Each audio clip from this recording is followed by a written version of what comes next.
तो guys finally IPL 2020 का पहला match Mumbai Indians versus Chennai Super Kings अब खत्म हो चुका है और हमें हमारा विनर मिल चुका है चेन्नई सुपर किंग्स।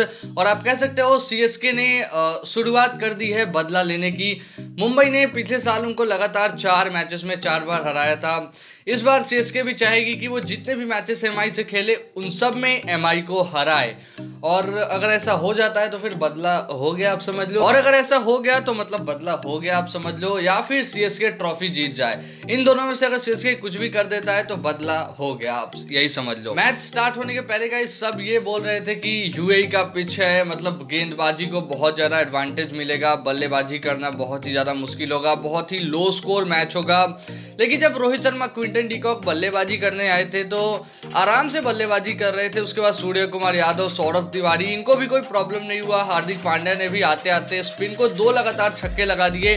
तो पिच बहुत ही अच्छा दिख रहा था, पिच में कोई प्रॉब्लम नहीं था। और एक टाइम पे तो लग रहा था मुंबई 200 तक जा सकता है, जैसी मुंबई के पास फायर पावर है, लेकिन मुंबई वो नहीं कर पाया। तो इस वीडियो में मैं आपको 3 ऐसे रीजन बताऊंगा जिसके कारण मुंबई इंडियंस हारी।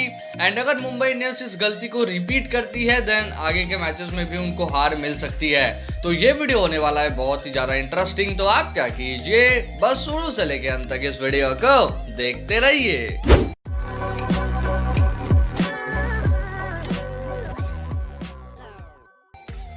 तो गाइस मुंबई इंडियंस के हारने का तीसरा सबसे बड़ा रीजन था फिनिशिंग टच।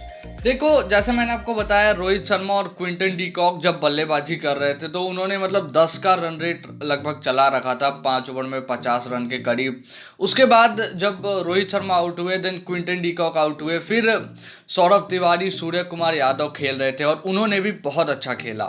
11-12 ओवर में अगर आप 9 के रन रेट से चल रहे हो देन बिल्कुल ख़राब नहीं है, और 12 ओवर में अगर आप 9 के रन रेट से चल रहे हो देन आप 200 तक भी पहुंच सकते हो। और अगर आप मुंबई इंडियंस हो फिर तो आप बिल्कुल पहुंच सकते हो, बिकॉज आपके पास बहुत ज़्यादा हिटिंग पावर है।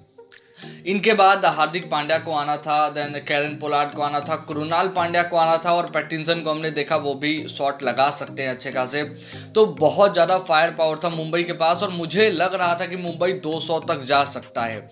लेकिन जब सौरभ तिवारी और सूर्य कुमार यादव आउट हो गए, हार्दिक पांड्या आए, कैरन पोलार्ड आए, इनसे बहुत ज़्यादा एक्सपेक्टेशंस, लेकिन हार्दिक पांड्या कुछ ज़्यादा ही जल्दीबाजी कर बैठे। पहले तो उन्होंने 2 छक्के लगा दिए थे, और अगर हार्दिक पांड्या थोड़ा धीरे जाते तो सही होता, लेकिन हार्दिक पांड्या लग रहा था कि वो 200 के पार पहुंचना चाहते हैं, 250 के पार पहुंचाना चाहते हैं। तो उन्होंने शॉट लगाया था और क्या कमाल का कैच पकड़ा फाफ डु प्लेसिस ने।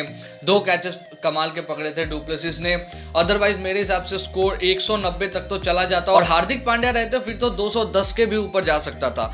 लेकिन हार्दिक पांड्या आउट हुए, Kieron Pollard out, then Krunal Pandya आए, वो भी कुछ नहीं कर पाए। फिर पैटिंसन ने थोड़े बहुत शॉट्स लगाए एंड मुंबई की जो पारी है वो 162 पे थम गई, 20 ओवर में 9 विकेट पे। तो देखो, मेरे हिसाब से तो मुंबई 162 बहुत छोटा स्कोर हुआ जब आप 12 ओवर में 2 विकेट खोकर करीब आप 9 के रन रेट से चल रहे हो। तो 200 तक तो कम से कम सब एक्सपेक्ट करते ही हैं, बिकॉज मुंबई के पास बहुत ज़्यादा हिटिंग एबिलिटी है जैसा मैंने आपको बताया। लेकिन फिनिशर्स वो करने में कामयाब नहीं हो पाए, और आप कह सकते हो मुंबई 20-30 रन शॉर्ट रह गई अपने टारगेट से, जिसके कारण टारगेट बहुत छोटा हो गया।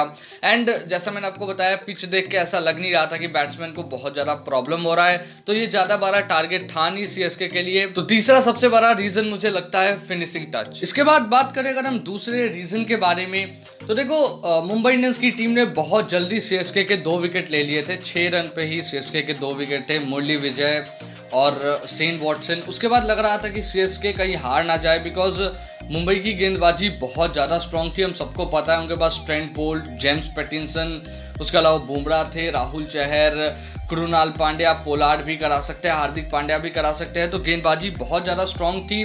तो 2 विकेट गिरने के बाद सबको ऐसा लगा था कि गया चेन्नई सुपर किंग्स। लेकिन जो पार्टनरशिप की फाफ डु प्लेसिस और अंबाती रायुडू ने, वो कमाल का था, आप कह सकते हो 100+ की पार्टनरशिप की उन्होंने। और अगर आप 163 रन का टारगेट चेज कर रहे हो और आपकी टीम में एक 100 रन का पार्टनरशिप हो जाता है तो बिल्कुल टारगेट बहुत ज़्यादा ईजी हो जाता है। एंड मेरे हिसाब से वो जो टाइम था ना जब फाफ डु प्लेसिस और अंबाती रायुडू खेल रहे थे, 1 विकेट लेना था उस टाइम पे मुंबई को, बहुत ज़्यादा ज़रूरत था। 50 रन तक भी ठीक था, लेकिन 100 रन बहुत ज्यादा हो गया पार्टनरशिप में, और वो भी 163 के टारगेट में। फिर तो मैच आप कह सकते हो लगभग चेन्नई के झोली में आ चुका था, और बिल्कुल चेन्नई ने उस मैच को आराम से जीत लिया। उस टाइम पे लग रहा था कि मुंबई भी कभी भी जीत सकता है। अंबाती रायुडू आउट हुए, उसके बाद भी जो सैम करन ने नॉक खेला 6 गेंद में 18 रन 300 के स्ट्राइक रेट से। देन जडेजा ने भी एक अच्छा इनिंग खेला, और फाफ डू प्लेसिस और अंबाती रायुडू ने तो खेला ही, तो सीएसके आराम से जीत गया था।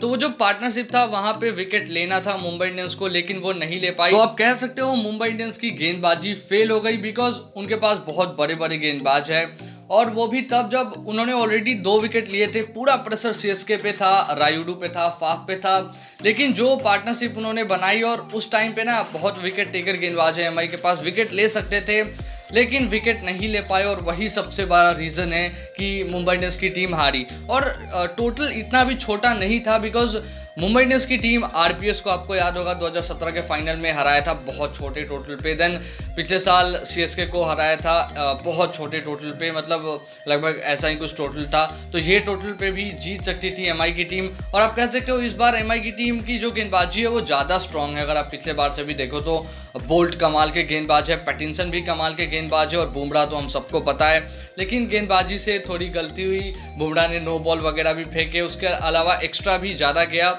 Compare to Chennai Super Kings. तो दूसरा सबसे बड़ा रीजन था खराब गेंदबाजी। इसके बाद हम बात करते हैं हमारे सबसे बड़े रीजन के बारे में, तो वो है खराब फील्डिंग और कैचेस ड्रॉप करना।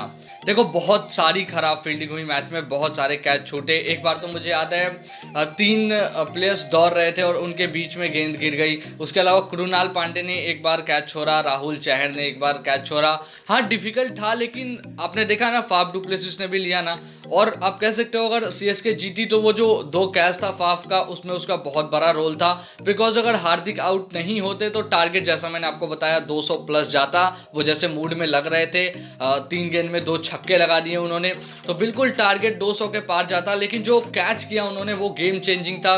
तो अगर कृणाल पांड्या वो कैच कर लेते, रायुडू का राहुल चहर कर लेते, तो बहुत ज़्यादा प्रॉब्लम्स हो जाती यहाँ पे चेन्नई सुपर किंग्स को। अगर रायुडू 50 के पहले आउट हो जाते तो फिर चेन्नई के लिए जीतना ईजी नहीं था। लेकिन रायुडू ने जो इनिंग खेल दी थी उसके बाद सीएसके के लिए जीतना ईजी हो गया था। तो कैचेस बहुत सारे ड्रॉप किए, उसके अलावा फील्डिंग भी बहुत ज्यादा खराब ही हुई। और सिर्फ एमआई नहीं सीएसके ने भी बहुत सारी खराब फील्डिंग की, दीपक चहार, मुरली विजय ने। लेकिन फाफ डू प्लेसिस ने आप कह सकते हो सब कुछ कवर कर दिया। जो उनके 3 कैचेस थे ना वो मतलब कमाल के थे।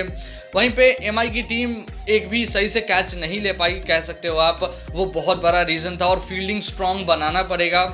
आई थिंक पहला मैच था, सब पे प्रेशर था, इसीलिए दोनों टीमों ने गलती की, लेकिन एमआई ने कुछ ज़्यादा गलती की और एमआई उसकी भरपाई नहीं कर पाई। वही सबसे बड़ा रीज़न है कि एमआई इस मैच को हार गई। तो नेक्स्ट मैचेस अगर एमआई को जीतना है तो उनको अपनी फील्डिंग स्ट्रांग करनी पड़ेगी।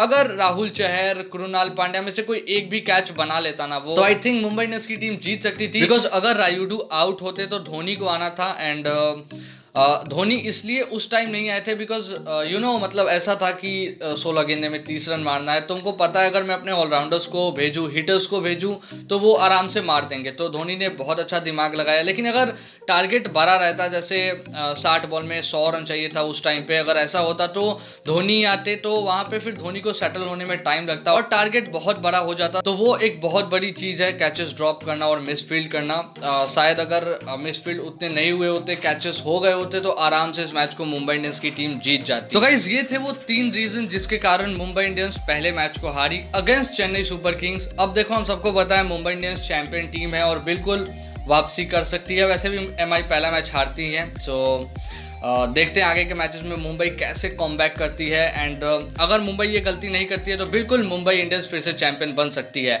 आप मुझे कमेंट्स में लिखकर बताना कि आपके हिसाब से एमआई ने सबसे बड़ी गलती क्या की इस मैच में। और बस ये वीडियो, आई होप आपको ये वीडियो अच्छी लगी होगी। तो नीचे कमेंट्स में लिखकर बताइए कैसी लगी आपको वीडियो। अच्छी लगी लाइक कीजिए, चैनल सब्सक्राइब कीजिए, बेल आइकन को बजाइए ताकि हम जैसे अगली वीडियो बनाओ उसकी नोटिफिकेशन आपके पास आ जाए। और आपको कुछ नहीं करना, बस अगली वीडियो के लिए वेट करना है।